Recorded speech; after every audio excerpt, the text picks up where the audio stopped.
Bien, vers la fin de la Parasha Bo, il est rapporté là-bas le din de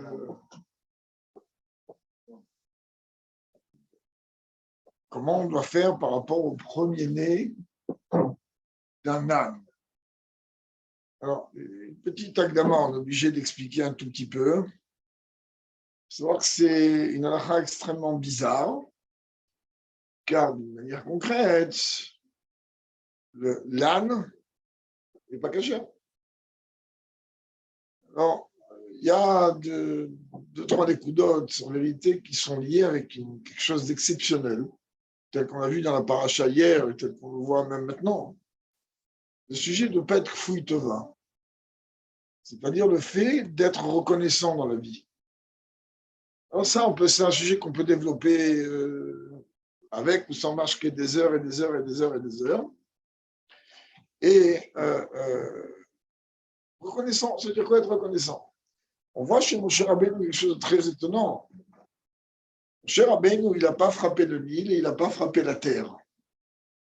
Pourquoi Racheli? Il n'a pas frappé le Nil parce que le Nil ne l'a pas englouti.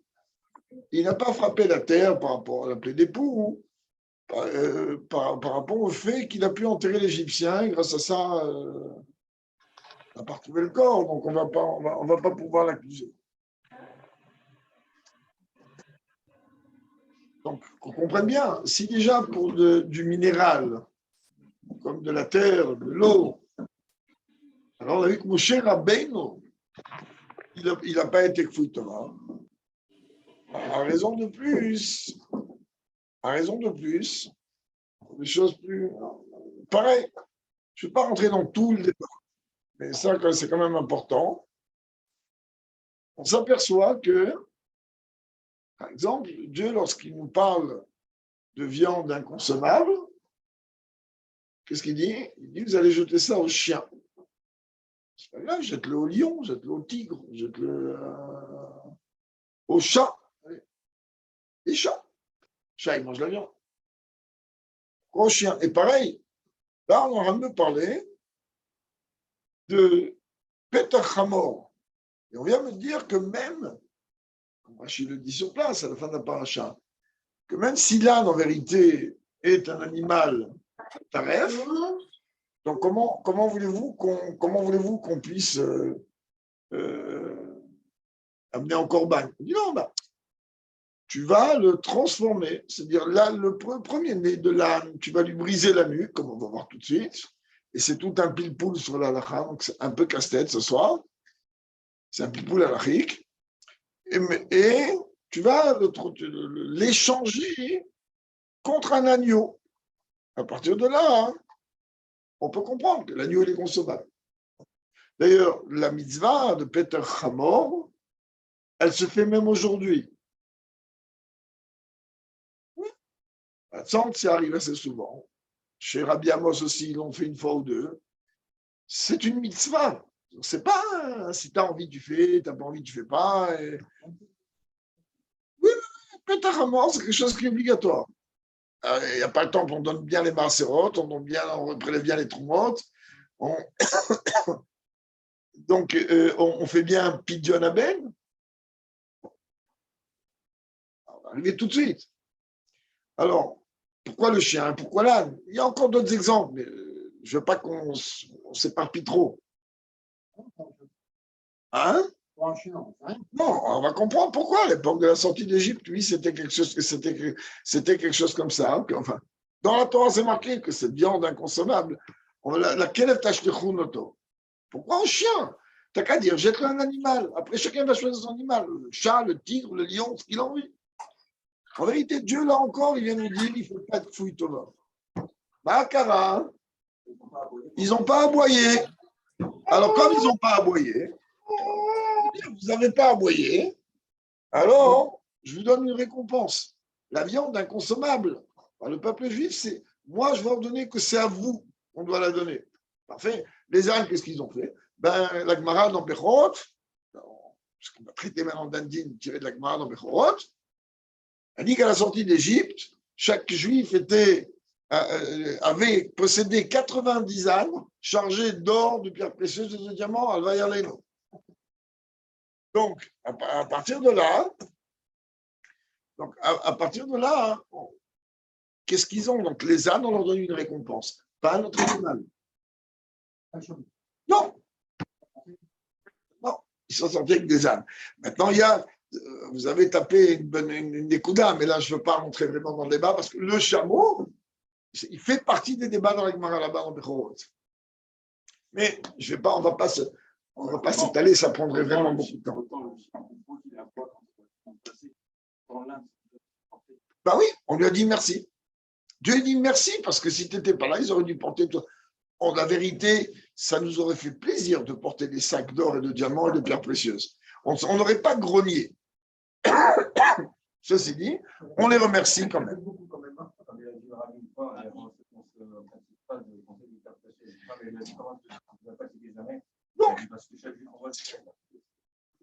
Bon, ça, c'est encore. Après le chiot, on pourra expliquer cette histoire du rabbi.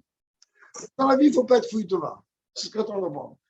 Quelqu'un qui t'a fait du bien, ne l'oublie jamais, même jusqu'à après 120 ans. Jamais il faut oublier. Ce n'est pas donné comme ça, mon cher. Allez. On faisait quoi? Ils auraient pu faire les paresseux. C'est qu'un âne, c'est têtu. Ça s'appelle un âne batté. Voilà, c'est têtu un âne. Ok, mais il n'a pas envie. Ouais. Ok, non, on n'est pas en train de faire le procès de personne. On est en train d'expliquer le diouk ici. Parce que quand il va étudier la sikha, il va dire qu'est-ce que Dieu vient me demander de venir sanctifier le premier-né d'un âne, alors que je vais le sanctifier comment? Alors on me dit, mais oui, tu sais comment tu sanctifies? Tu le tues. Quelle horreur. Alors on va essayer de comprendre de ce que j'ai pu voir. Malheureusement, je n'ai pas le temps de m'asseoir préparer réellement. Donc, de ce que j'ai pu voir à peu près le contenu comme ça de la Sikha, c'est un débat qui part depuis la Gemara, là-bas dans Bechorot, jusqu'au niveau de la halakha, comment les choses arrivent. Et je répète, aujourd'hui encore, cette halakha est pratiquée. Pas tout le monde le pratique, c'est vrai. En tout cas, en Eretz Israël, dans des endroits normaux, cette halakha est pratiquée. Pas tout le monde possède des ânes pour que le premier-né, il va au dernier, moi, comme jamais.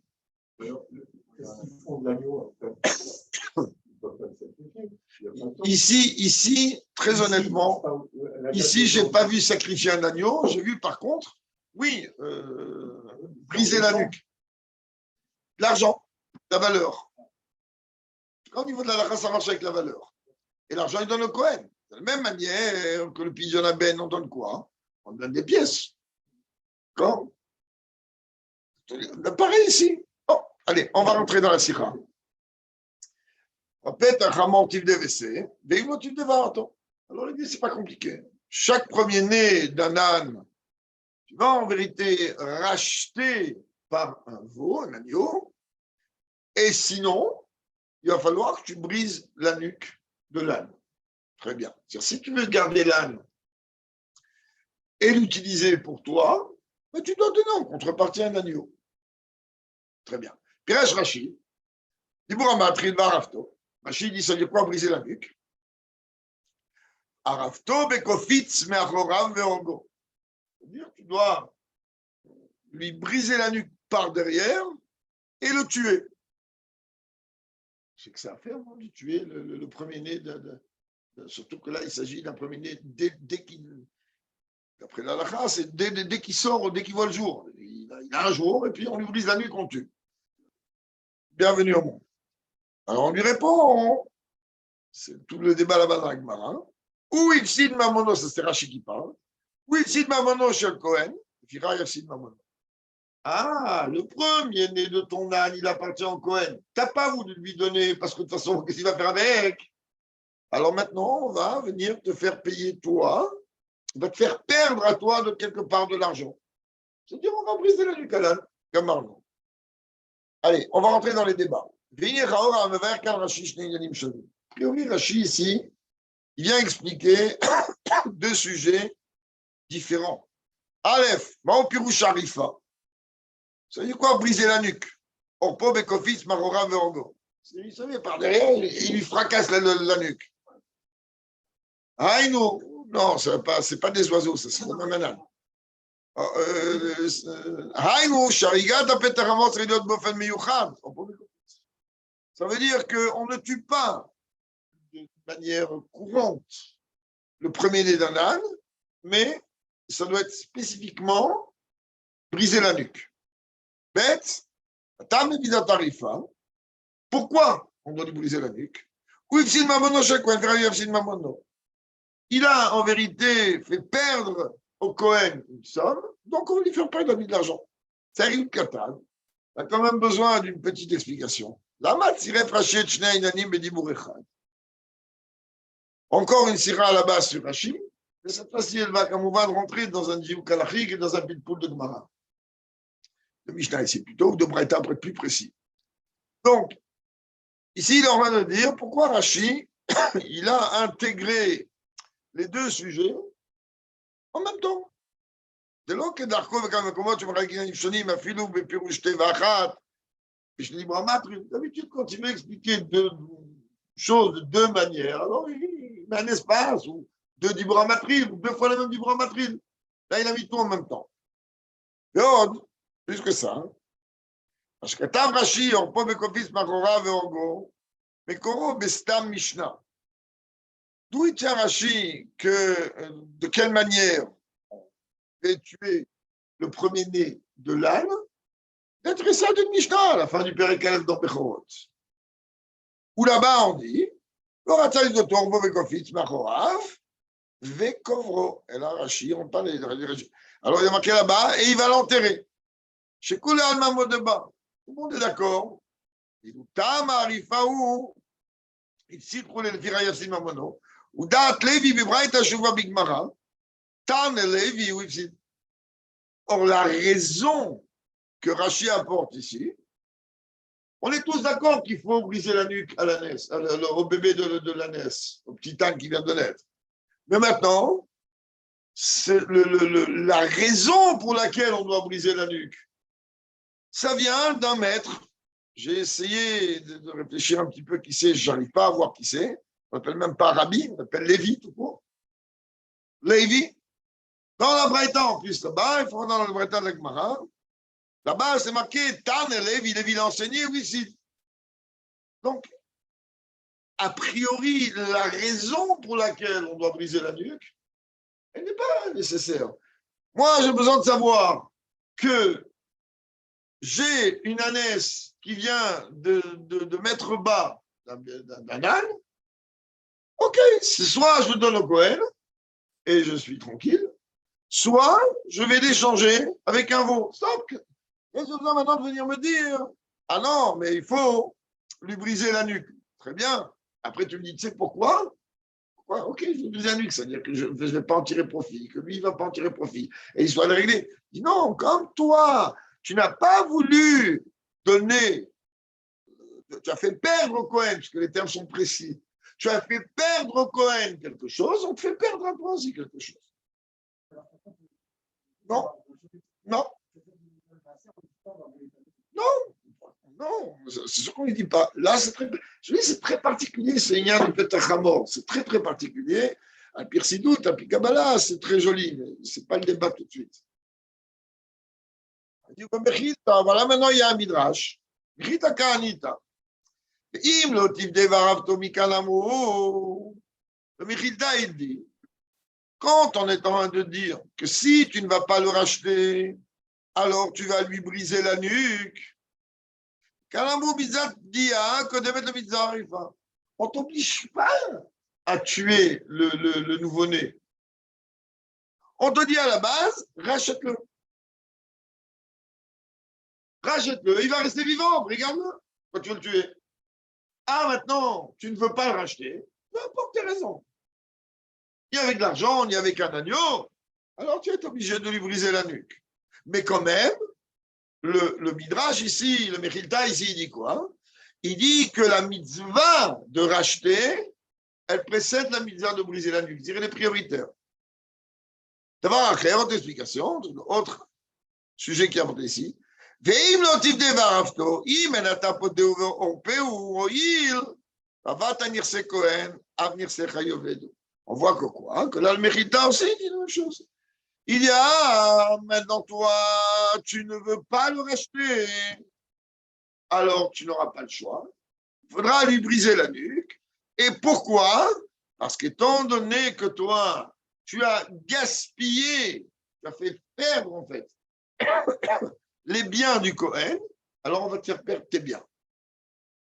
Je ne pas toute la Shona Mechilta Mashma, Shem Bet Deot. D'après le Mechilta, c'est en vérité deux opinions. Et le fait qu'on doit briser la nuque, pas tout le monde est d'accord. À la base, tout le monde est d'accord que le premier-né d'un âne, il doit être acheté. Mais pas tout le monde est d'accord qu'on doit forcément lui briser la nuque. D'après, si on met en parallèle, et la Gemara là-bas, enfin la Braïta là-bas, la Gemara apporte la Braïta, ou le Mechilta. Va me farshim, voilà que commentateurs sur ça, sur cette Gemara, ils disent Del Tanakama, d'après le Tanakama, Arifai mitzvah kmoptia, elle a Shevizat Pia Kodemet. Tanakama dit moi j'ai aucun problème avec ce que le Midrash dit. Ah quoi? Alors c'est quoi ton truc? Il dit Arifa, lui briser la nuque, c'est une mitzvah. Et la maille, seulement quoi? Le racheter, c'est prioritaire. C'est-à-dire, il dit, écoute, moi, c'est pas que je dis que le fait de briser la nuque, c'est pas obligatoire. Ce que tu veux. Rachète. Mais, d'une manière concrète, là-bas, le farshim de la Gemara, ils viennent te dire qu'en vérité, non, c'est une mitzvah.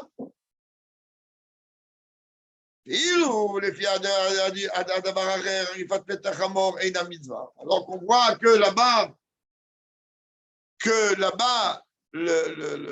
la deuxième opinion, elle est que briser la nuque n'est pas une mitzvah. Et la onesh eknas le balachamor. C'est une punition, c'est une taxe. On est en train de taxer le propriétaire de l'âne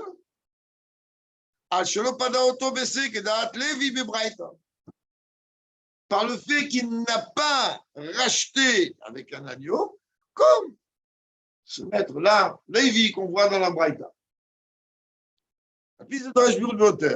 Alors maintenant, nous, on va revenir un peu dans Rashi. Et là, on comprend qu'on a besoin de plus d'explications. Qu'est-ce qu'il a besoin, Rashi, des deux sujets? Pirusha shel Arifa, chez les Koulam. Expliquer pourquoi en vérité on doit lui briser, comment on le tue par le fait qu'on va lui briser la nuque. C'est quand même une mort un petit peu particulière. D'accord? Que ça, chez les Koulam, tout le monde est d'accord là-dessus? Intam Arifa. Et qu'est-ce que Rashi il a besoin de venir m'amener la raison pourquoi on lui brise la nuque? Shurak Edat Levi, Vedashnia Bemechilta, qui est seulement d'après l'opinion d'un maître dans une braïta. Et d'après la deuxième opinion dans un midrash. Et Rashi, qu'est-ce qu'il fait? Il me met ça, mais Dibur Matril Echad. Dans un seul et même Dibur Matril. A priori, qu'est-ce qu'on a besoin de se compliquer la vie avec ça? On n'a pas besoin de se compliquer avec ça. Il dit, pour qu'on puisse comprendre un peu ce Rashi, on va d'abord soulever une question. Quelle question? Pourquoi Rachid a besoin d'amener la raison pour laquelle on doit briser la nuque? Et ça, il amène comme quelque chose d'essentiel. C'est pas son rôle à lui de me donner la raison d'une mitzvah. C'est pas son rôle à lui. Combien de fois on a expliqué et réexpliqué dans les klalim de Rachid? Le rôle de Rashi, il est uniquement Anibati el alefaresh shuto shel mikra. Rashi le dit clairement.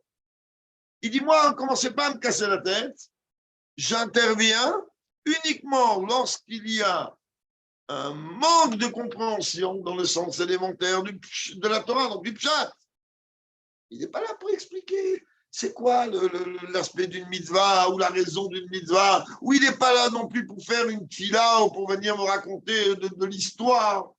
Donc, chaque fois que Rachid va rentrer dans ces inanimes-là, on va se gratter la tête et se dire, mais pourquoi il fait ça? Quel message il veut me transmettre? C'est un peu ce que le rabbi veut nous expliquer ici. Dans la grande majeure partie de ces commentaires, on n'a pas vu que Rachid explique la raison des mitzvot. יש לומר, est amené à dire, que la raison pour laquelle, dans notre cas à nous, de trouver la nécessité de trouver une raison, même d'après le pshat, les mitzvot tarif, de cette mitzvah de brisure de nuque, Rachid, lui, son problème à lui, oui, dans le pshat, il est, mais tu veux le tuer, tu le. C'est quoi cette façon-là de lui briser la nuque par derrière? Alors Rachid, ça le dérange. C'est-à-dire, c'est pas que ça le dérange qu'il veut forcément m'expliquer la mitzvah. Rachid, ça le dérange. En général, un sacrifice, on l'égorge. Sans compter qu'il y a, peut-être le rabbi va parler de ça ou pas, je ne sais pas, il y a ici un tsar balechaim. Ici, il y a quelque chose de très grave. A priori, vu de l'extérieur, ici, on est en train de faire souffrir une bête, lui briser la nuque à un nouveau-né. Donc, c'est ça le problème de Rachid. Oui, oui, oui. Alors Rachid, lui, maintenant, tu comprends bien, hein, en vérité, le rabbi, petit à petit, il vient m'expliquer qu'en vérité, son problème, il est cette mort un peu bizarre, sans compter, on va pas parler de la cruauté tout de suite. Alors Rachid, il ne comprend pas. Pourquoi Varafto? Il n'a pas un problème qu'il faut le tuer. Ok, tu peux le tuer de différentes façons. Là, tu veux à tout prix lui briser la nuque. Donc, je ne comprends pas, il dit Rachid, d'après le chat. Regarde, rapport à l'Iédarif, au pauvre Gosmarorav. Il dit, tac, Shura, Beissurim Betzar. Il dit, mais tu te rends compte un peu? Combien de souffrances il va avoir, cet âne? Regardez combien Dieu il est clément sur un âne. Et combien? Qui a les d'arrive à Marora avec Ofit, Sakin Gadol. Hache. C'est tapé comme ça sur la nuque. Chauvry maintenant, ça va. Vous avez brisé en vérité la colonne vertébrale. Il mourrait. C'est un rioun. C'est pas un lien de rapidité, on n'arrive pas à comprendre c'est quoi cette zéra que tu as demandé qu'on fasse comme ça. C'est ce que Rachid va essayer de comprendre.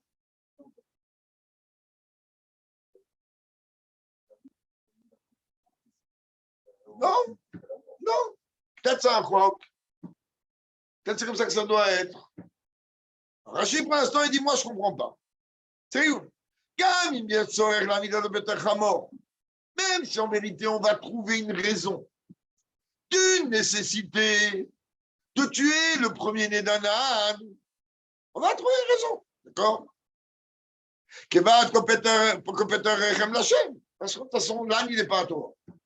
Tous les premiers-nés de tout ce qui se passe sont pas à toi. Donc, c'est pas à toi. Il n'y a pas ce qui se passe ici. Oui.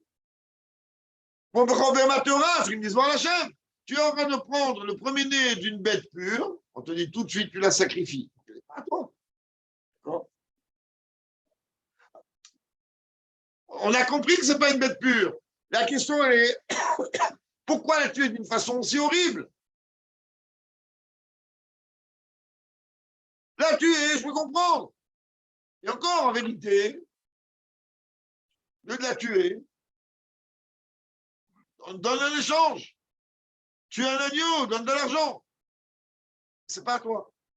Et là, non seulement on te dit qu'il faut la tuer, et apparemment, de ce qu'on a compris pour l'instant, c'est aussi ça une mitzvah.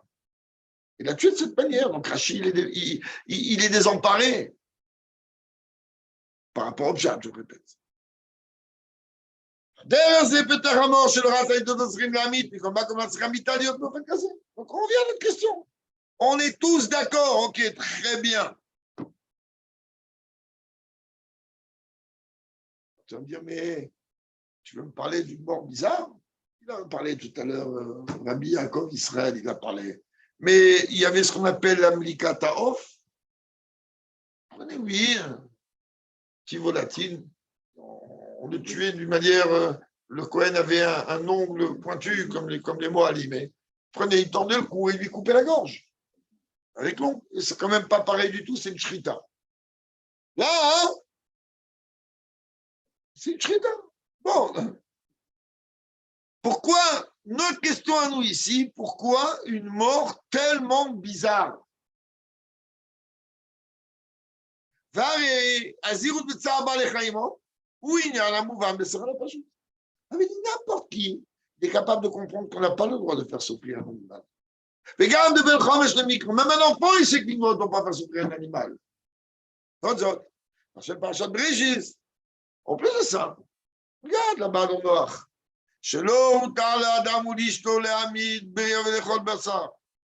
Dieu, il n'a pas permis à Adam et à Chava de manger de la viande. Interdit, on ne touche pas à la viande. Adam et Chava, l'autre mita bria, filou bishvil achila. À Adam et Chava, Dieu a dit, vous n'avez pas le droit de dégorger une bête, même pour la manger. Vous laissez tranquille. Tu veux manger? Mange de l'herbe. Mange des poissons, mange des fruits, mange n'importe quoi. La viande, non. Zemouvan, regarde Kacharoutra, regarde le noir. Mais qu'on comprenne bien. Après Kamouvan, ça a été permis à partir de Noach de consommer la viande. Quand même, la Torah elle est venue dire attends, mais ça ne se passe pas comme ça. Allez apprendre du shrita. Prenez toute la Gemara là-bas dans Choulin et cassez-vous la tête. Comment on fait une shrita? Quand tout là, la SPA, là, les sociétés protectrices des animaux, ils viennent nous crier dessus sur la shrita, ils n'ont jamais ouvert une Gemara, ils ne savent même pas. Ils savent même pas ça veut dire quoi le couteau d'un chorette. Ils n'ont jamais tenu un couteau de chorette dans les mains. S'ils avaient tenu un couteau de chorette dans les mains, ils sauraient deux choses. D'abord, que le couteau du chorette, il n'est caché qu'à partir du moment où il va être extra lisse, qui n'est pas la moindre de ce qu'on appelle brima. C'est-à-dire qu'il n'est pas la moindre de ce qu'on peut ressentir, même avec un ongle. Un. De deux, la shrita, elle doit se faire, et j'ouvre et je ferme la parenthèse, de manière à ce que tout de suite, dès que le couteau passe, il y a une déconnexion entre le cerveau et donc le système nerveux et le corps. Donc l'animal, il ne sent même pas qu'il meurt et il ne souffre même pas. C'est ça que la Torah, elle veut. C'est ça que la Torah, elle veut. Alors il dit, mais il dit, ok, d'accord, tu veux égorger, tu veux manger de la viande, tu veux manger un steak, très bien, mange un steak. Seulement attention, la bête que tu vas manger, je vais faire un jeu de mots, c'est pas du bétail. Fais attention, je vais pas ajouter Issou, Reven Minachai. Pourquoi la Torah l'a interdit de manger d'un animal vivant? Ça qu'on faisait très très attention qu'on ne peut pas tuer une bête n'importe comment. Avec un couteau et toutes les lois de Shrita, dont on est venu parler qu'une toute petite écoute comme ça, un mot en l'air.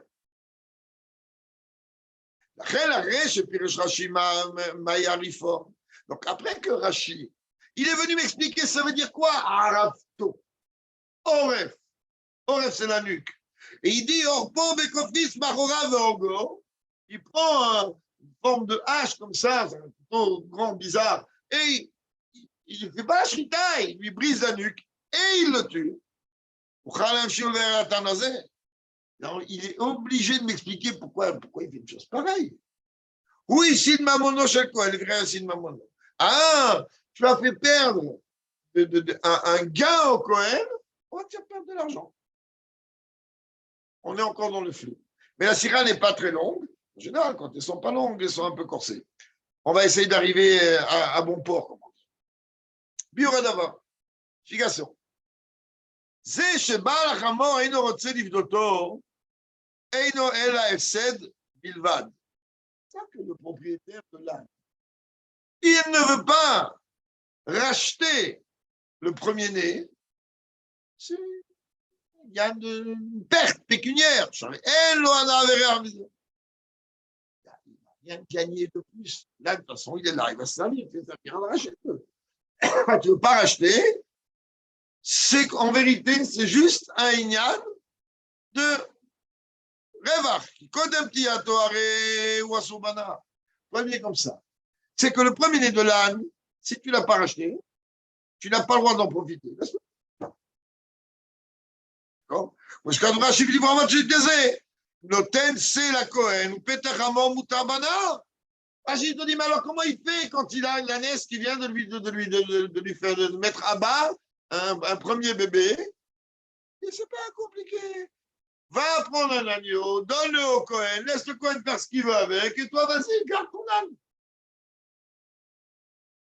Je ne sais pas, je suis avec Rashi. Abdiya, il est décès. Ça veut dire que Rachid vient m'expliquer comment moi je peux tirer profit du premier-né de l'âne à partir du moment où je vais donner en échange un agneau au Cohen. Et mais après, je suis libre.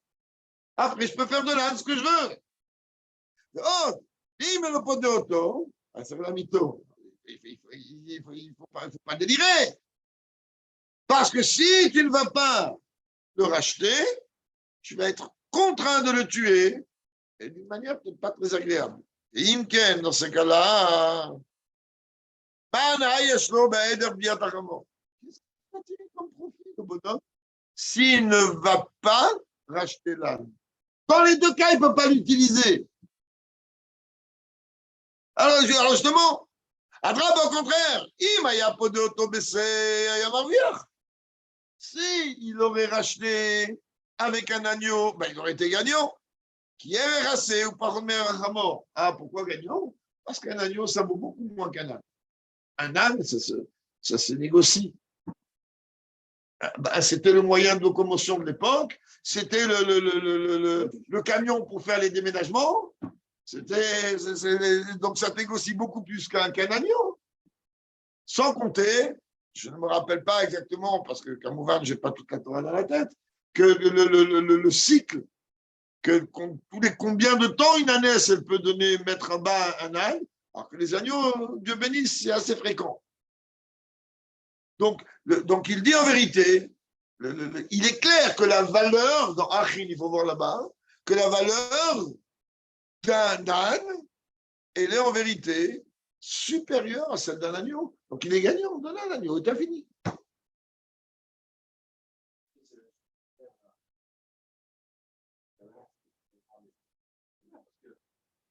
Ah, puis Kabbalah, c'est pas le moment maintenant. Venez à Alvaï qu'on va comprendre la syrah qui va rentrer dans notre tête. Après, on verra la Kabbalah.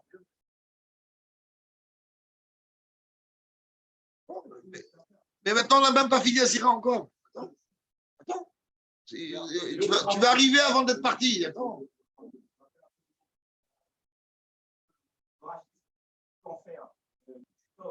Si tu peux le rendre Yetzeratov, tant mieux. Si on brise tout, c'est une manière de dire ça. Oui et non. Donc en vérité, de là, tu comprends que le fait que tu ne vas pas racheter l'âne, ben, tu vas faire perdre l'argent au Cohen.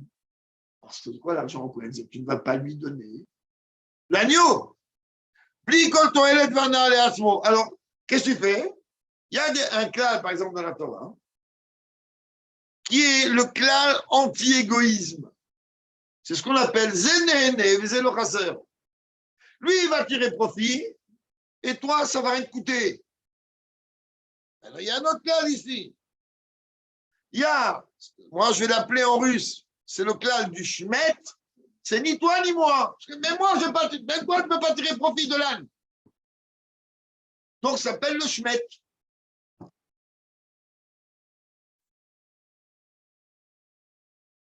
Mais c'est à lui. Il fait ce qu'il veut, ça ne me regarde pas. Moi, je ne rentre pas dans la comptabilité, je ne suis pas le fils, moi, pour savoir qu'est-ce qu'il a ramené.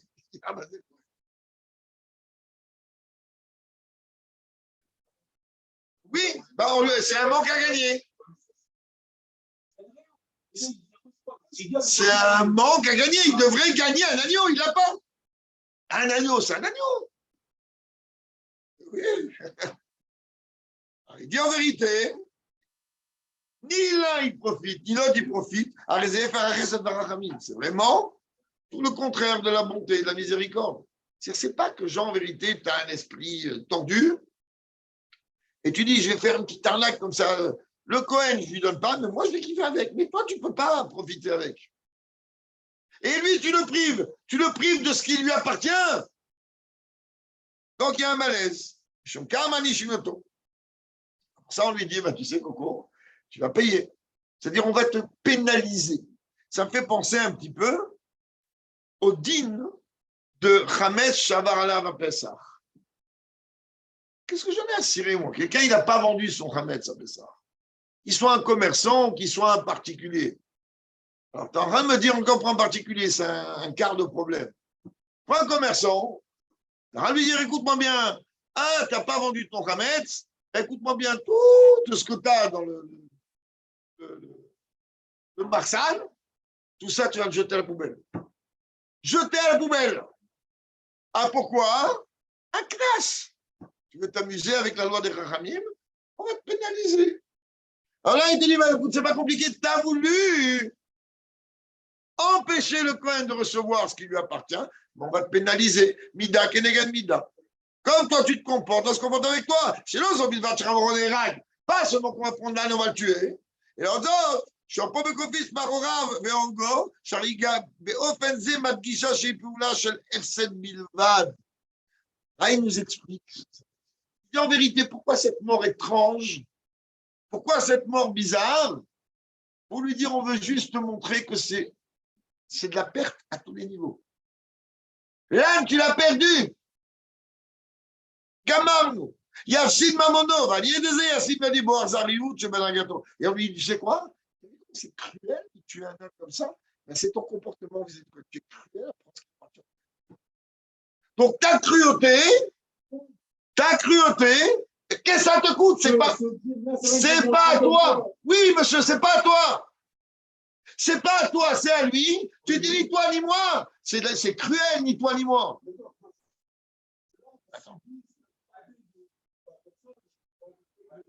Ça, tu veux pour rentrer maintenant dans quoi? Dans Charagui Bouli pour savoir c'est qui l'âne? Mais pas ni odeur. La reconnaissance au contraire, là, on est là, en règle générale, devant une loi comme celle-là, qu'est-ce qu'on fait? On montre la grandeur, justement, du Bechor de l'âne, et puis on dit à l'homme, écoute, sois pas un âne. Sois pas un âne. Tu ne peux pas tirer profit de ça. Il appartient au Cohen. Tu veux l'utiliser parce que tu as vu que ça va être un âne musclé, ou je ne sais pas qu'est-ce que tu as vu, moi, mais Fanny Oder. Non, un agneau. Un agneau, c'est rien en valeur par rapport à un âne. Et au moins, c'est à toi, fais ce que tu veux après. Ah, toi, tu dis non, je ne donne pas l'agneau. Et là, je ne donne pas. Alors on dit, regarde, on va te faire voir devant tes yeux une mort cruelle pour te montrer ta cruauté à toi. Attends, on n'a pas fini. Je sais, vous voulez arriver à la fin. Bon, là, ma mère, 30 on n'en est pas là, on n'en est pas là. De quoi? Je répète, la panique, ils brisent la nuit. Ils font le pétard de. Ils donnent les slaïm au Cohen, on va voir, il y a le cas. Ils font la mitzvah de Pidyon Chamor, de Peter Chamor. Je n'ai pas dit qu'ils brisent la nuque devant tout le monde. Ils rachètent la valeur de l'âne. Non, ils rachètent. Ils font la mitzvah. La Torah ne m'oblige pas, qu'est-ce qu'on a vu au début? Que la priorité est le rachat. Tu ne veux pas le rachat, le rachat. La priorité, est le rachat. Tu ne veux pas racheter, donc tu vas pousser un acte cruel, comme toi. On lui dit au bonhomme, comme toi. Tout simplement. Tout simplement, on n'a pas fini. Et donc, donc on me dit, mais tu sais, on va lui dire, donne un agneau, donne le slaïm, la valeur pécuniaire d'un agneau, garde-la et fais ce que tu as envie avec. Et tu as fini. Je te vais un gamme du Lachon Rashi. Là, le rabbi dit maintenant, en vérité, on va comprendre de cette manière-là la précision de langage de Rashi. Qu'est-ce qu'il dit Rashi? Ici de Mamono Shel Kohen. Lui, il a fait perdre le gain au Kohen. Les Fichari Afsid Mamono. Alors, il va perdre lui-même, c'est dans tes mains. C'est pas Dieu qui va t'enlever. Toi, il va perdre. La Shola Braïtaï, les Fichari Yufsad Mamono. Or, dans la Braïta, c'est pas marqué Yafsid, c'est marqué Yufsad. C'est quoi la différence? Et même d'après le Midrash, rappelez-vous qu'il y avait deux déotes, une qui vient de la Braïta, et une autre qui vient du Mechilta. Mais dans les deux cas, qu'est-ce qu'on dit? Yufsad, c'est-à-dire il va être perdu, et le Mechilta, il est le Vedou. Ça va être perdu. Et il Rashi, Shina, regarde Yafsid. Rashi, il va perdre son argent. Pourquoi? Bien, allez, je tombe. On va essayer de comprendre. Achiluk bepashut beshter leshonot. Qu'est-ce que ça veut dire au sens élémentaire, les deux langages? Yufsad mamono, yafsid mamono. Ça veut dire, là, son argent va être perdu ou il va perdre son argent. C'est quoi la différence entre les deux? Yufsad mamono. Son argent, il va être perdu.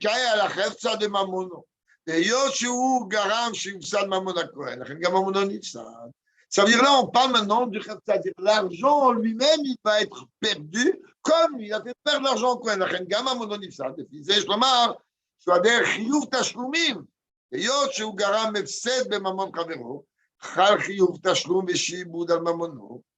אין זה מידה נידן, היות שהפסיד ממונו של כהן, אחרי כך הפסד על ממונו.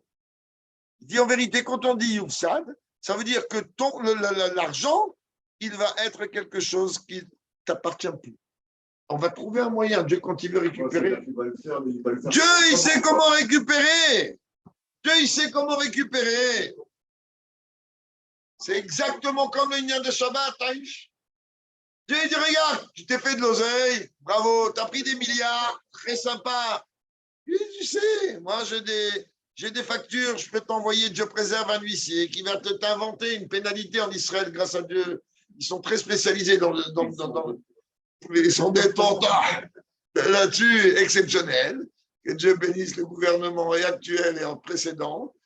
Et donc, ils sont très partis. Ils vont lui montrer un tic-tafour, mais soudard. Ils vont dire, monsieur, tu dois 2 millions d'euros. Mais d'où? J'ai jamais eu 2 000 euros dans la poche. Ah oui, mais tu n'as pas compris, c'est 2 euros à la base. Et nous, on a rajouté 6 zéros. Qu'est-ce que c'est un zéro? Alors, bon, on peut se tutoyer. Bon, chacun, il comprend plus ou moins de quoi on parle.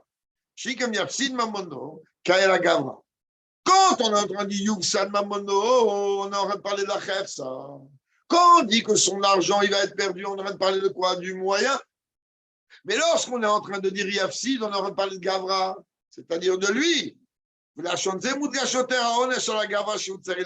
pour ça que Rashi dit Yafsid Mamono et pas Yufsad. Rashi te dit, comprends bien que ce diouk-là, on veut pénaliser l'homme. L'homme qui a un comportement cruel, on veut le pénaliser lui. Donc, Rashi n'accepte pas ni la DA de la Braïta, ni la DA du Mechilta, où là-bas on parle de la Khefza, on parle de l'argent elle-même. Rashi dit, moi, je vais t'expliquer que là, on est en train de parler de Gavra. On parle du personnage. C'est pour ça que je dis Yafsid. Il va perdre son oseille. Il va le perdre. Et c'est ça la raison pour laquelle Rashi, il a changé de langage par rapport à la Braïta et au Mechilta. En disant, il y a Yafsid Mamono qui est Shitat, parce que d'après le Shitato, d'après sa Shita, lui, son raisonnement, lui, la gravité du mal qui est causé par le fait qu'il ne rachète pas le premier-né d'un âne, et il n'a pas de mamoni chez Bazé. Ce n'est pas une histoire d'oseille ici, on ne parle pas d'oseille. Chez Garam, Chisaron de Mamono chez le Cohen. Il dit, ok, le Cohen, il n'a pas touché ton oreille, ok, bah, comme tu dis. Et là, Zriouta Gavra, on dit, mais Coco, si le Cohen, il ne va pas prendre l'argent, j'ai pas de mots, t'es un homme cruel, parce que comme le Cohen, il ne prend pas l'argent, alors maintenant, il faut briser la nuque à un nouveau-né, mais ça ne va pas. Je veux te montrer ta cruauté à toi. C'est un autre,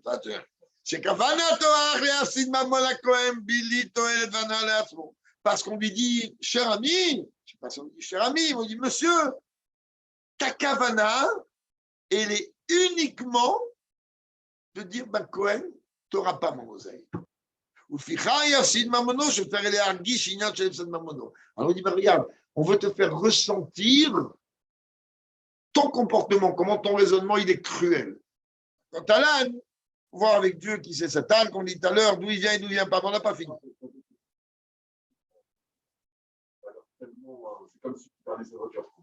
C'est quelque chose comme ça, oui, surtout s'il vient, il vient de l'acheter, il vient de prendre une Mercedes qui vient de sortir d'usine, il vient d'être, c'est une sortie d'usine. Elle part directement à la classe.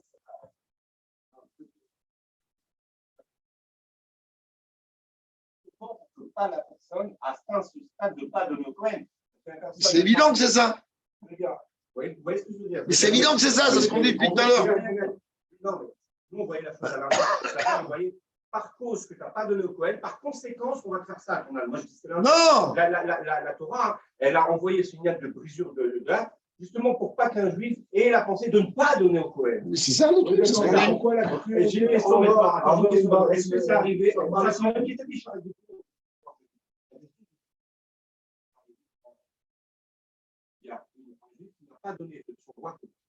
Il faudrait que je revienne à la fin du Père Krishon de Bechorot. C'est jamais arrivé. Mais Droche et Kabelsra, comme on dit, il y a des lois comme ça qui ne sont jamais arrivées. On dit alors pourquoi? On dit mais tu dis, tu vas prendre l'oseille pour rien que parce que tu as étudié, même si c'est jamais arrivé. Je ne veux pas donner une réponse que je ne me rappelle pas. Il faut que je revoie la Soudia là-bas et voir un peu si c'est arrivé, pas arrivé, je ne sais pas. Peut-être oui, peut-être non. Voilà.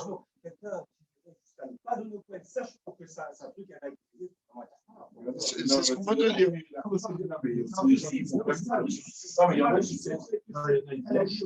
en a qui sont collés à la machine. Ils sont tellement importants pour eux qu'ils sont pas prêts à lâcher. Regarde les Algériens. C'est ça, allez, dans le pise où la yesh aussi faute. Faut qu'on ajoute encore une écoute. De la chaîne Yafsid Mamono. Et que Rachid dit, il perd son patrimoine. Et Pirouche Rachikan, Pirouche Lorak, chez Sovel et Fsed de Mamono. Après, Rachid, ça ne veut pas dire qu'il va avoir une perte dans son capital. Et là, chez Gorem Fsed et Nezek, il va entraîner une perte et un Nezek, un dommage, cherchez le mot, un dommage à son argent. C'est-à-dire, c'est quelqu'un un jour, il est venu, il m'a dit, je ne comprends pas, de toute chose on va au début dans Brachot, que de toute chose qu'on tire profit, il faut faire une bracha. Très bien. Il m'a dit, alors pourquoi quand on fume, il n'y a pas une bracha? Je dis, bien sûr qu'il y en a une. Quelqu'un qui fume, pas qui fume n'importe quoi, quelqu'un qui fume une cigarette. Quand je lui dis, il y a une bracha. On va dire qu'Arour s'enlève ma monobiado. Maudit soit celui qui brûle son oseille dans ses mains. C'est une bracha. Allez, donc ici, c'est ce qu'il a à nous dire ici. Voilà, tu arrives à cette mamonotrial, il y a sauté les débats. Parce que, qui devait briser la nuque à l'âme? Pas le voisin. Non, monsieur, toi-même. C'est-à-dire, c'est exactement comme si tu prends ton oseille et tu le brûles. Donc, on veut te faire ressentir qu'est-ce que toi, tu as causé comme dommage à tes biens à toi. Donc, c'est absurde. Et comme on dit, t'es Ahmar ou quoi? Bah oui, il est Ahmar. Comment?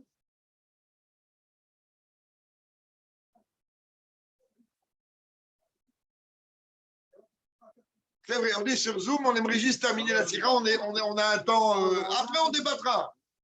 Oui, on est en live. Il y aura pas mal de gens qui attendent de l'autre côté. Klomar, ça veut dire, étant donné que lui, il s'est comporté d'une manière cruelle avec les biens d'un Cohen, il signe Mamono Shel Cohen.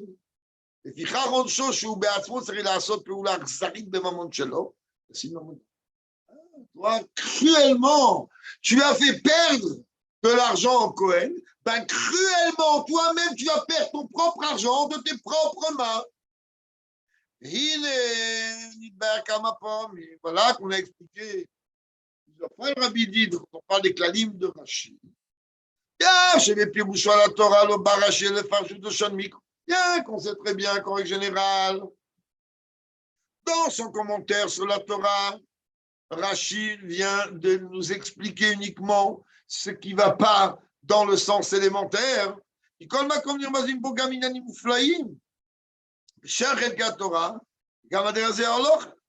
vérité, il faut qu'on comprenne bien que Rashi, il y a dans son chat sur le Chumash, il y a des halakhot qui ressortent. Il y a ce qu'on appelle Yena Shel Torah, c'est-à-dire il y a des fois des choses qu'on comprend en Kabbalah gigantesquement merveilleux.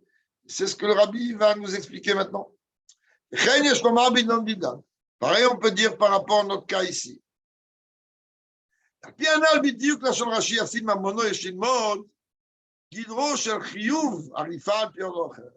Maintenant, on va commencer à rentrer un peu plus dans les détails. Pour l'instant, on a parlé d'une Maïta, on a parlé d'un Midrash, on a parlé d'une loi dans la Torah. Très bien, maintenant dans la halakha, c'est comment? Alors, il dit, comment ça se traduit? Il y a Sid Mamono qui va perdre son argent dans l'obligation donc de briser la nuque d'après la halakha. Regarde le pidon Peter Amorita Bigmara. La Gemara, donc, concernant ça, on est en train de parler, comme on va de Bechorot, la page 11, c'est la fin du Père Rishon, ceux qui ont déjà étudié ça. Il dit là-bas, Podé, Peter Hamor Shel Chaveo, Pidjon au Padou. Voilà, elle dit, maintenant, moi, je viens et je rachète le premier-né de l'âne de toi. C'est valable. Comment c'est valable? C'est à toi qui as l'obligation, c'est à toi, c'est ton âne, c'est pas le mien. Avec moi, elle dit, Padouille, Minchat Chinou, Chakam Awadin, Leïnian Arrivat Petachamo. Ah, Minchat Chinou, lui, il vient expliquer comment on tire des dinim, du Chumash, avec Mara, de là. Bien, il dit, mais attends, j'ai un problème là. Si toi, tu es en train de me dire que dans le cas d'un rachat du premier-né d'un âne, alors ton voisin peut le faire à ta place. Comment ça se passe quand il s'agit de briser la nuque? Tout à l'écouta de briser la nuque, c'est quoi? C'est de faire ressentir au propriétaire sa cruauté. C'est pas moi qui brise la nuque. Je peux ressentir. Rien du tout. Je me souviens un peu, c'est pas compliqué, il faut suivre, c'est tout. Pour l'instant, on n'est pas dans les complications. Alors, Michal Rinour, lui, il dit, c'est quoi le din? Il m'échale la robe et ta ramor. Est-ce que moi, je peux aller briser la nuque de l'âne du voisin? Et il est Michal Rinour, Cham. Là-bas, il dit, mais quoi? Est-ce que on peut venir dire qu'on peut nous causer un tort au bien de notre ami, de notre voisin, le chalet? À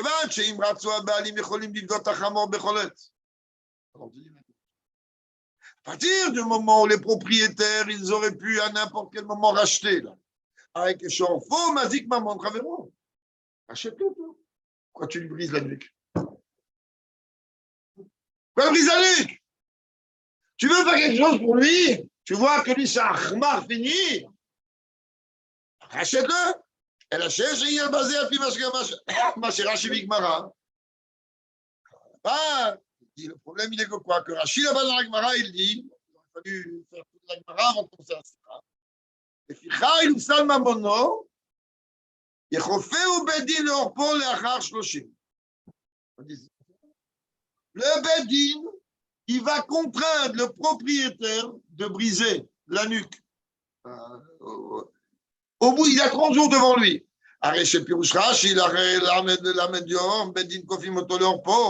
Donc Rachid vient me dire là-bas dans la Gemara, si au bout de 30 jours, le propriétaire il n'a pas racheté le premier-né de l'âne, alors il devra, le Bedin va le contraindre non pas de le racheter, mais de lui briser la nuque, comme ça dit Rachid là-bas.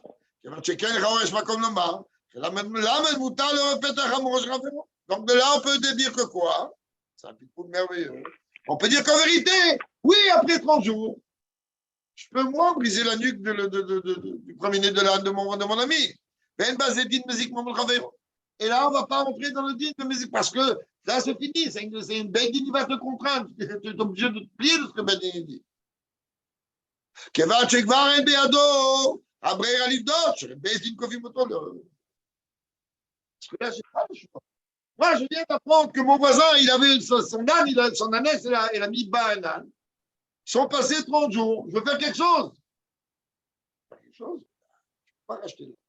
La seule chose que tu as à faire, c'est, à la limite, c'est la seule affaire, c'est briser la nuque. Mais encore, on va le faire par le propriétaire pour qu'il ressente la douleur de la chose. Là, maintenant, on a un problème. Là, qu'on vient de parler, c'est Rachid dans la Gemara, Rachid dans Chumash. Si en Chumash, il vient me donner un diouk, on s'est battu tout à l'heure pour essayer de comprendre le diouk. Yafsid, il vient de comprendre ici le diouk qu'il doit lui perdre, on veut lui faire ressentir. Mouva, José Chovat Abealim. Tu comprends que ça devient l'obligation des propriétaires.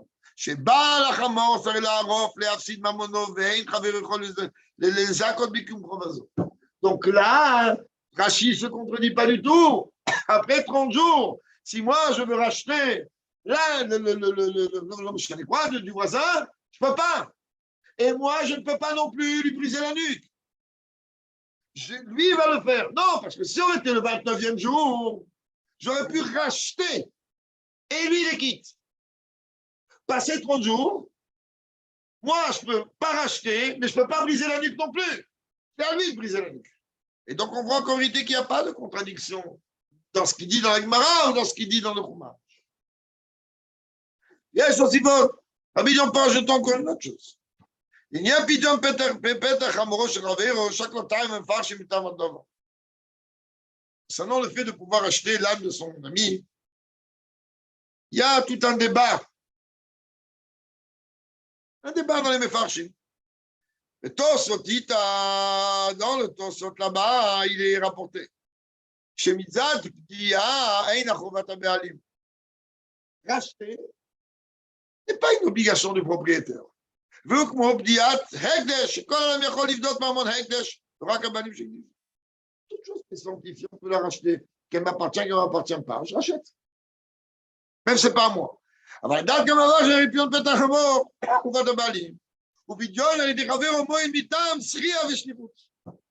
Alors qu'en vérité, d'autres méfarchimites maintiennent que racheter le premier-né d'un âne, étant donné qu'on a compris aisément que c'est l'obligation des propriétaires, et donc le Pidjon, comment ça marche quand c'est l'obligation des propriétaires, comme moi, je vais faire celui de mon ami.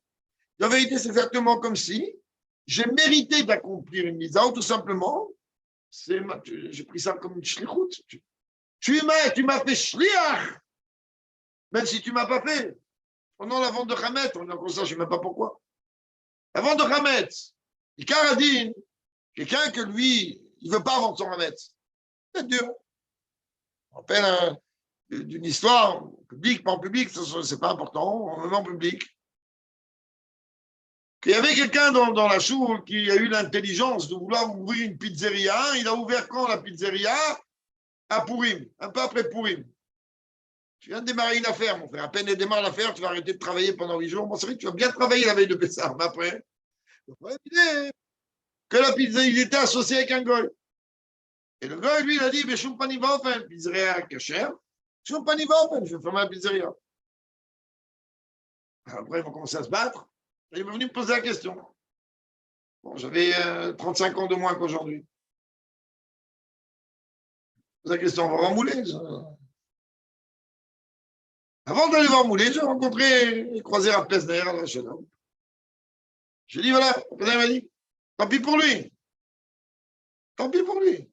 Il garde le Hametz. Il est très, très dur comme ça. Je te vois Moulin.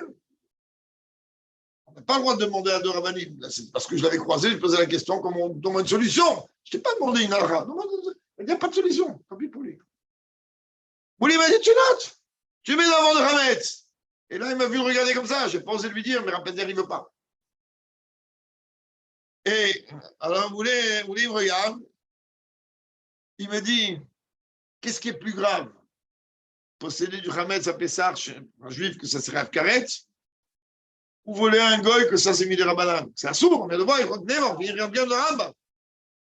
Quand il va utiliser le Hametz pendant Pessah, ben, il a pris ce qui ne lui appartient pas. Oui, non, Afkaret, si le juif il possède du Hametz à Pessah, de toute façon il va le garder. De la même manière ici. C'est exactement la même chose. Il a dit, bien sûr que tu lui vends.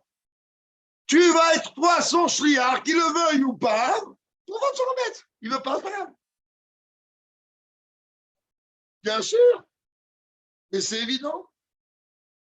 C'est évident. Posséder du Hametz à Pessah, c'est gravissime. C'est aussi grave que de manger à Yom Kippour. C'est un carré, c'est pas un jeu, c'est pas un misrak. Alors, ok, l'autre, il comprend rien, Moshkin. Il s'en fout, il veut, ça en plus, c'est un goy, ça Ahmar. Alors, ok, je peux être, moi, chaliard du juif pour vendre l'Ahmar au pays.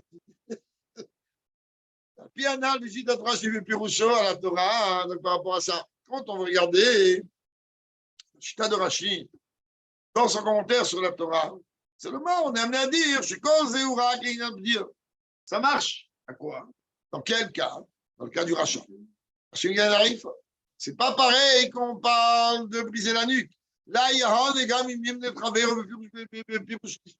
ça va rien aider. Même s'il va dire à l'autre, écoute-moi bien, toi, mon ami, sois gentil, va lui briser la nuque. Ça marche pas. Hein?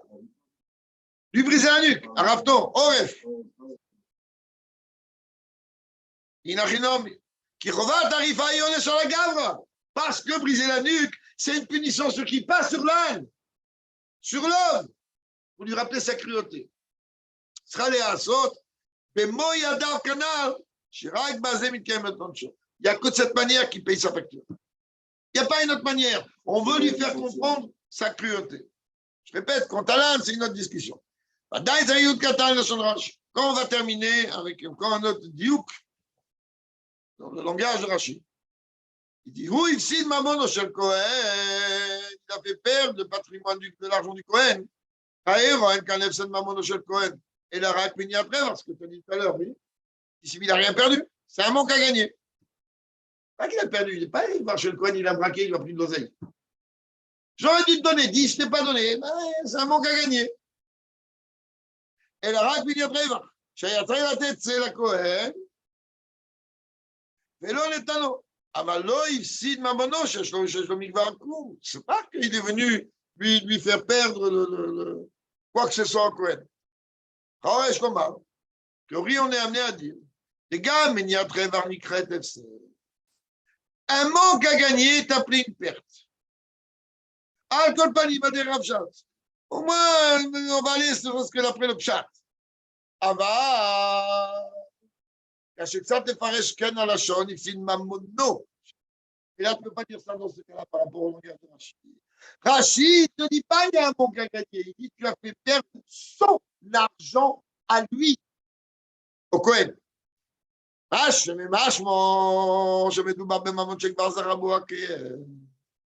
veut dire là que quoi? Hein? Que l'argent, il appartient déjà au Cohen. Le bien, il appartient déjà au Cohen. Et si en vérité, l'intention était, quand tu vas lui provoquer un manque à gagner, le langage de Rachid aurait été quoi? Ben, il aura entraîné un manque à gagner au Cohen, ou un langage comme ça. Mais là, ici, Mamono. Et alors que Rachid dit non, il a fait perdre les biens du Cohen. Ça veut dire que le Cohen, il a déjà été marié. Ça lui appartient déjà. Comment ça lui appartient? C'est plus un manque à gagner si tu dis que ça lui appartient. Oui, alors ça on va expliquer. Et le rabbi va venir par ça, il va nous expliquer ça, après il va nous laisser tranquille, ou 30 000, je ne sais pas ce qu'il va dire. La reine, il fait l'omar. Par rapport à ça, donc, on pourrait dire, Rashi, que d'après l'opinion de Rashi, d'après le sens élémentaire, Sruto chez la Kohen, en vérité, ce qui appartient au Kohen n'est pas uniquement le rachat de cet âne. Et la Bepeter Hamor Atzmo. Ça veut dire en vérité, ce n'est pas la valeur monétaire. Tu lui as fait perdre l'âne. Et la Peter Hamor. Donc en vérité, Rachid, il te dit effectivement, bel et bien, que tu as fait perdre un âne au Cohen. Parce que de l'âne, il lui appartient 1000 khatrila. On n'a même pas besoin d'attendre vraiment que tu as besoin de bdia ou pas bdia. Oui, c'est pas le droit. C'est Xéra Sokot ou c'est pas une Kavana. Dieu il a dit les premiers-nés. Dieu dit regarde, je suis descendu en Égypte. J'ai fait une différence entre les premiers-nés juifs et les autres. À partir de là, tu comprends, tant mieux. Tu comprends pas, tant pis. Sache que tout ce qui est premier-né, que ce soit en humain ou en bétail ou autre qui t'appartient, il ne t'appartient pas, les khatrila, il m'appartient à moi. Qui c'est moi sur terre, les Havdil ou pas les Havdil? C'est le Kohen. Donc ça ne t'appartient pas. Surtout qu'on comprenne bien. Pourquoi encore aujourd'hui on fait Tanit Bechorot? Ça y est, c'est bon, c'est en Égypte, vas-y, lâche-moi, c'est bon. Et parce que Dieu dit, mais tu n'as pas compris ce qui s'est passé en Égypte. En Égypte, je n'ai pas tué un par famille. Ou il n'y avait pas tous des premiers-nés mâles, oui. Il y a des familles où le premier-né c'était une fille, oui. Alors comment la Torah peut venir dire la Torah dit il n'y avait pas une demeure en Égypte où il n'y avait pas un mort. Comment il n'y avait pas une demeure?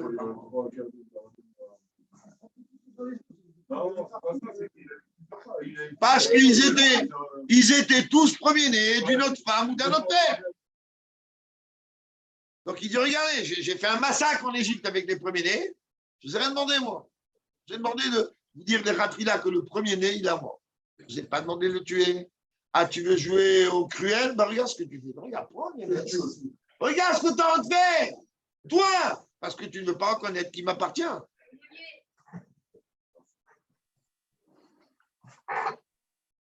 Et donc, on finit.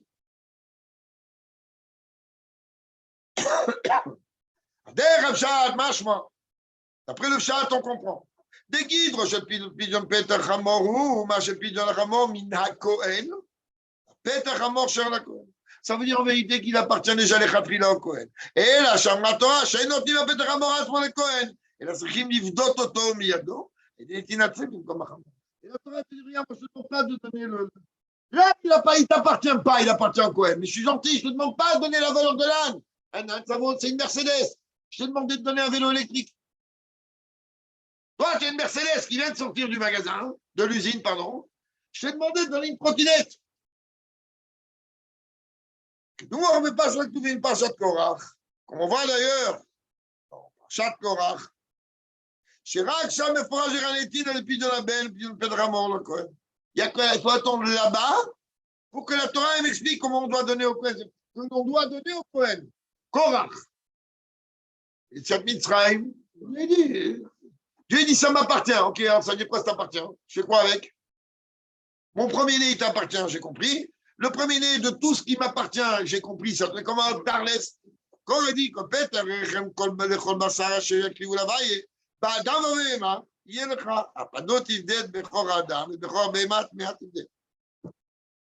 dit, le premier-né d'un homme, tu vas donner comme le slave au Cohen. Tu vas le racheter. Le premier-né d'un animal cachère, tu le donnes en sacrifice, il n'est pas à toi. Le premier-né d'un animal impur, tu vas faire tu vas non, donner à la place autre chose. Le taïs, le compenser. הרי מפורש דכל פטר לכל בוסר, בעוד לא מביאים היו לחלקים, אלא שאחר כך, באמת הכתוב בכל אדם וכל בהמות מאור, שאין הם עצמם לפי תקוון אלא רק לפי תקוון. Au début, la Torah, elle me dit, tout premier-né, non méchané, humain, animal ou autre, ça appartient au Kohen. Mais il dit, attention, je vais donner une précision. On n'est pas un peuple barbare, on n'a pas un dieu goy. Nous, on n'est pas pour le sacrifice humain. D'ailleurs, c'est toute la grande question qui s'est posée lorsque Dieu il a dit à Abraham, prends ton fils, sacrifie-le. On ne va pas rentrer non plus dans ce débat. Toute la nikuda du monothéisme, qu'Abraham était attaché à Dieu, c'est justement parce que toutes les autres nations, qu'est-ce qu'ils faisaient? Ils sacrifiaient les humains. Ah, putain, Dieu, il vient, il te dit, ah, mais tu sais, moi, je suis Dieu, je suis le patron des patrons. Chez nous, il n'y a pas, c'est quoi? Sacrifie ton fils unique. Et Abraham, il n'a rien dit. Dans ce cas-là, Dieu, il dit au début, tout, mais tout, il dit attention. Ce qui est Tahor, c'est pas toi, donc next. Maintenant, l'humain et les Havdil, la bête impure, je veux la compensation. Je veux la compensation. Je pense pas. Il faut voir encore une fois, le dire aujourd'hui, c'est pas des énigmes. Je pense qu'on parle plutôt de bétail. Un chien, c'est pas du bétail. Pas de impur, on parle pas on parle de bétail, quelque chose de consommable. L'âne et le cheval, ça se consomme. Hein. On le rachète. Il faut voir, je ne connais pas le diouk de l'alakha de ça. Dans l'alakha de Maasé, je ne connais pas. C'est l'alakha qu'on ne pratique pas. Pratiquement pas. C'est plus le rôle des Dayanim à se casser la tête comment on fait, comment on ne fait pas. Mais je ne pense pas qu'il y ait un... Je vous ai expliqué au début de la Sikha que le nian de l'âne, c'est exclusif. C'est-à-dire que Dieu, on va voir, à moins qu'ils étaient sortis, c'est vrai que là-bas avec le chameau, mais même le chameau, on ne fait pas.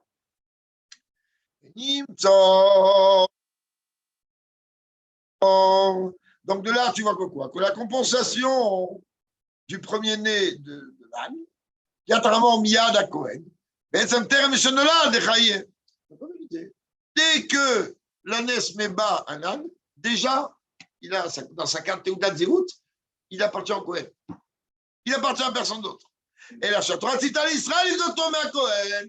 La Torah me demande de le racheter. Et Gam à quel à l'Israël, je suis au Khalif de tomber. Ah, tu n'as pas d'argent. Donne un agneau. Zéo Pirouche Hachom Rashi ou Ipsi. C'est en vérité le langage de Rashi. Ici, Mamono Shel Cohen. Ah, il est là, pour ça que Rachid a dit, mais déjà cet âne, il n'est pas à toi, Bichlal, il est au Cohen.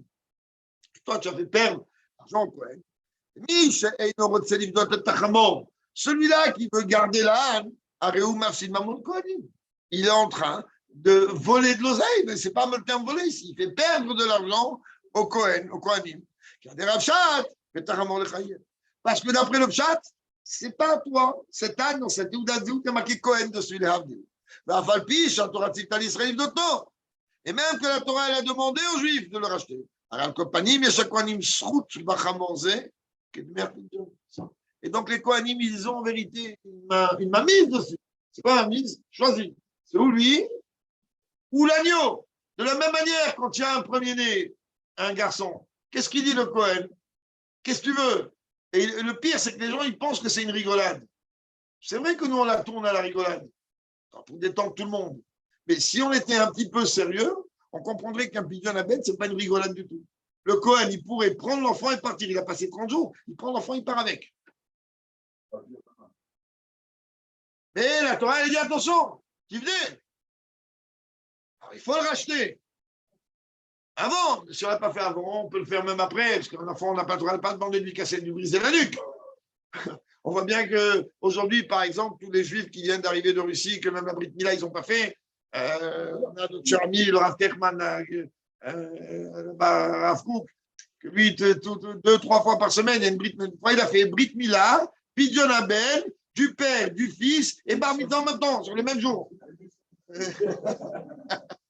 Allez, qu'on puisse avoir Mashiach tout de suite. Good Chodesh, bon mois pour tout le peuple juif.